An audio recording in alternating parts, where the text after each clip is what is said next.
This is an ABC podcast.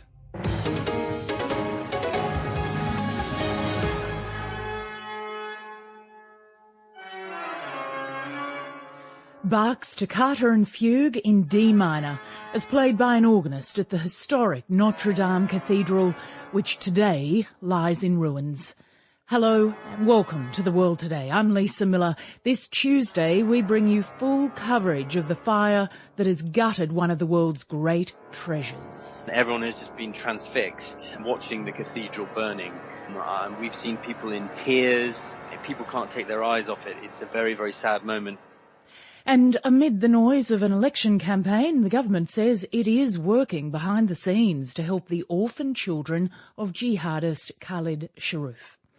But first, it withstood war and the French Revolution, but a devastating fire has ravaged Notre Dame Cathedral in Paris.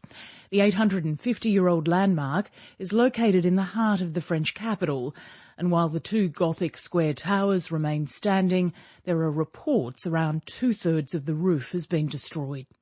The tragedy has left Parisians reeling, and world leaders are standing with France as they reflect on what's been lost. Connie Aegis filed this report.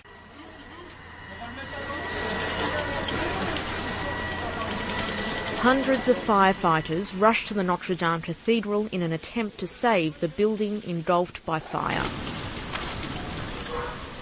Video footage started to emerge, showing smoke billowing from the cathedral at sunset and flames leaping into the sky. The two Gothic square towers withstood the inferno, but the delicate spire and roof were consumed by the fire. Shocked Parisians and tourists could only watch as the building burned. The cathedral's rector, Monsieur Patrick Jacquin, summed up the devastation. This is a national disaster. I'm very upset. This cathedral is 850 years old. And to see the building fall to pieces, the spire fall down, just as we were renovating it, all I can do is pray. The cause of the fire isn't yet known, but Notre Dame was undergoing extensive renovation work. Michel Picourt is the president of the Friends of Notre Dame group. I'm feeling very much depressed to see all what's been burned today in this fire, in this accident, and especially since we had started a big program of restoration of the cathedral, which was already in a bad state. My second feeling is to double my effort to be able to restore this cathedral. This is the one monument in France, Notre Dame de Paris, in the middle of the city of Paris, but also I think it's the one monument in Europe that everybody knows and loves. Photos are slowly starting to emerge of what remains. In one of them, a spotlight inside the cathedral lights up the walls to reveal burned-out chandeliers, debris scattered on the floor, and smoke rising from the rubble. But the gold cross and statues on the altar appear to be standing, as are the main walls. There are hopes all may not be lost. I don't know yet how much the vault of the nave and the choir have been touched, because I know that the roof has collapsed and burnt and collapsed. The fire was at the level of the roof and of the belfry of the North Tower, so I think there is a chance that the organ be preserved, but I don't know yet. The statues of the spire, fortunately, and so these statues effectively have been removed last week, by the way, and have been sent to the renovation workshop. French President Emmanuel Macron has promised to rebuild the cathedral. Because Notre Dame de Paris is our history, our literature, our imagination, the place where we have lived through all our great moments, epidemics, wars, liberations.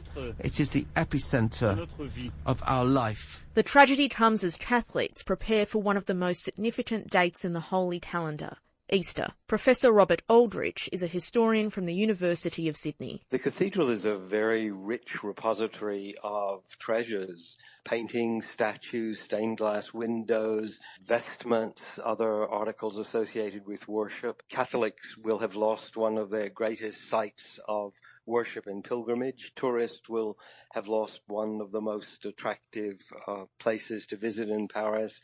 But we will have also lost a symbol of an age, of the Middle Ages, of a culture of religion, of the power of France, of a whole range of activities linked to the medieval church, of education, of charitable activities, of scholarship and learning. People from across the globe are sharing their photos of the building and expressing their support for the historic church to be rebuilt.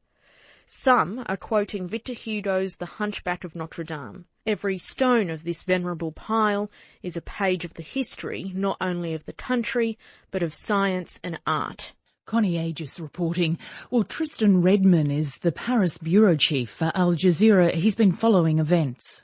Since the fire broke out in the early evening, there have been thousands of Parisians in the streets crowding into this sort of small warren of roads around central Paris where Notre Dame is. And everyone has just been transfixed watching the cathedral burning. We've seen people in tears. People can't take their eyes off it. It's a very, very sad moment. Where I'm standing just in front of the cathedral right now, it's been a very, very sad evening. There must be a sense of disbelief that something like this could happen to such an extraordinary monument.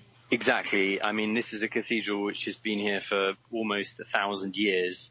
The roof dates from the 12th and 13th centuries. It was built with something like 5,000 oak trees, and it's lasted until now.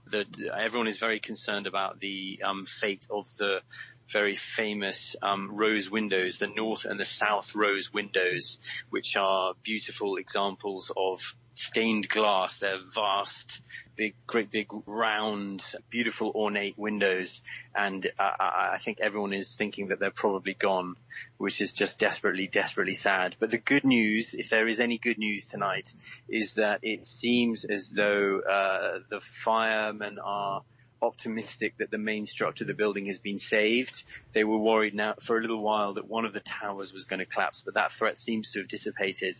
And there is some optimism that the main outer structure will be preserved, although no one really knows what the state of all the ancient works of art is inside, and the nave is obviously gone, and it's just very, very sad. The main aim at this point seems to be to cool the stone down so further damage isn't caused.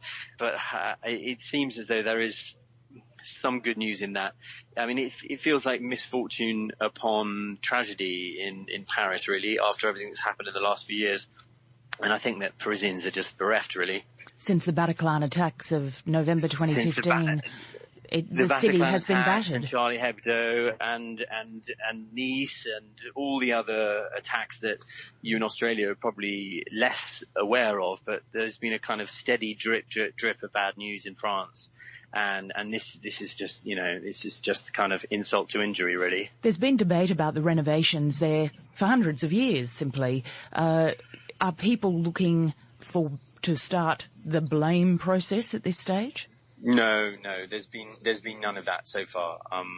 I mean, people are talking about the fact that there has been renovation work going on the superstructure of the cathedral, but I mean, as long as I've known Notre Dame and I've lived in Paris off and on for quite a while, there's always been some kind of work going on. It's just the reality of a building that old, I think.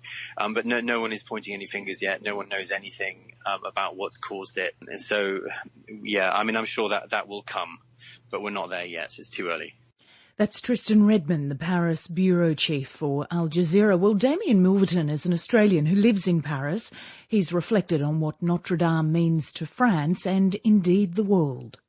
In Paris, there's lots of renovation going on all the time, and some of these accidents happen. So I immediately just thought, it's probably just something small, and I'll just check the news to see what it was. And then when I did turn on the television and saw the extent of the fire, it had only been going about half an hour by the time I switched on. It incredulity. I mean, I could literally not believe what I was seeing. And the crowds that had gathered there, people were clearly immediately upset at the enormity of what they were seeing. Absolutely. I mean, obviously, it's one of the most visited places in Paris, along with the Eiffel Tower and the Arc de Triomphe. So, yes, there were already thousands of people